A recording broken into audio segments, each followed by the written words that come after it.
To measure the height, you will need to take 3 measurements: the left, the middle, and the right. Measure from the inside of the top track to the bottom track. If there is any more than a 3mm difference between your measurements, please contact us on 1300 735 405. Take a 12mm deduction from your shortest height measurement only, and enter in the field provided.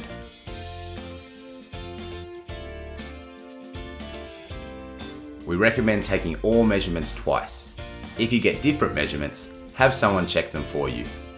If you have any questions at all, please don't hesitate to contact one of our friendly staff.